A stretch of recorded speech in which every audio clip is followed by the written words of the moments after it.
What happens when a king becomes so obsessed with power that he's willing to sacrifice everything, his family, his legacy, and even his soul? Stick around to discover how one ruler's insatiable thirst for control led to the downfall of his own bloodline and shattered his empire from within. The idea of ruling a kingdom, of wielding immense power, is the stuff of legend.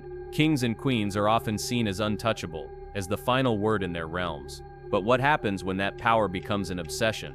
When a monarch becomes so consumed by the desire to dominate that he's willing to destroy the very people who are supposed to be his greatest allies, his own family. This is the tragic story of King Henry VIII of England, a ruler who started with the promise of greatness but ended up tearing apart his own bloodline, his kingdom, and everything he had worked for. Henry's obsession with power led him to make decisions that shattered his family, and in doing so, left a legacy of destruction. Henry VIII was crowned king in 1509, a young man full of potential and promise. His reign began with great hope for England. The early years were marked by brilliant military successes, and Henry seemed poised to solidify his family's power in Europe.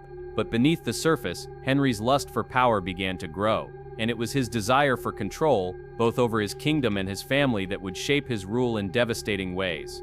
In the beginning, it wasn't so obvious. Henry was loved by his people, and his marriage to Catherine of Aragon, the daughter of the King of Spain, seemed like a brilliant political alliance. Together, they were supposed to be the foundation of a strong and prosperous kingdom. But for Henry, one thing stood in the way of his happiness and his ambition: the lack of a male heir. In Henry's mind, a king without a male heir was a king with no legacy. As years passed and Catherine failed to give him a son, Henry became obsessed with securing the future of his family. His desperate need for an heir wasn't just about bloodline, it was about securing his power. Without a son, he feared that his rule would be undermined, and that England would descend into chaos after his death. But it wasn't just about the throne, it was about Henry's ego. His masculinity and his identity as king were wrapped up in his ability to produce a male heir. The more Catherine failed to deliver a son, the more his frustration grew. As his obsession deepened, his judgment became clouded, and his need for power began to overtake every other consideration in his life. In the 1520s, Henry's obsession reached a breaking point. He sought an annulment from Catherine, desperate to marry Anne Boleyn, a woman he believed could give him the son he so desperately wanted. The Catholic Church, under Pope Clement VII, refused to annul his marriage to Catherine, and this was a turning point for Henry. His need for control over his kingdom and his future became more than just personal desire, it became a matter of political survival. Henry's refusal to accept the Pope's decision set off a chain of events that would change the course of history. He broke from the Catholic Church and established the Church of England, with himself as the supreme head. This monumental decision was driven by one single thing: power. Henry needed control over his religious and political life, and he was willing to tear apart centuries of tradition to get it. As Henry married Anne Boleyn and began the tumultuous path to securing his male heir, his actions started to tear apart his family. His relationship with his first wife, Catherine, became increasingly hostile. Henry's break with the Catholic Church wasn't just a political maneuver,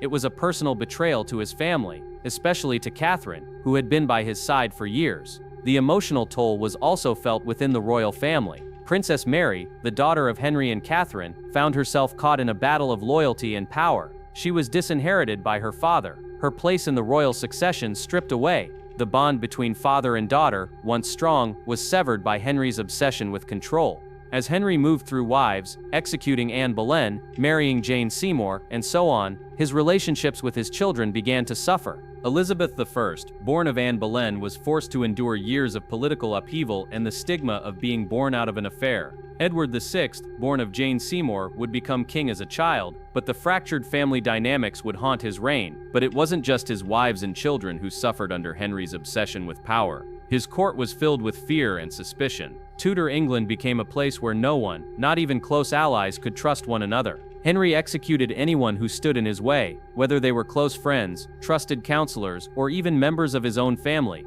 His paranoia grew with every passing year. In the final years of his reign, Henry became a tyrant. His once charismatic leadership was replaced by a man ruled by fear. His obsession with control led him to make decisions that were often erratic, resulting in the deaths of many, including his wives, his closest allies, and those who dared to challenge his power. By the time of his death in 1547, Henry's empire was a shadow of its former self. The relationships he had destroyed, the families he had torn apart, and the lives he had ruined were irreparable. His empire, once strong and unified, was left fragmented and unstable. Henry VIII's reign left an indelible mark on England. His obsession with power didn't just destroy his family, it set the stage for the turmoil that would follow.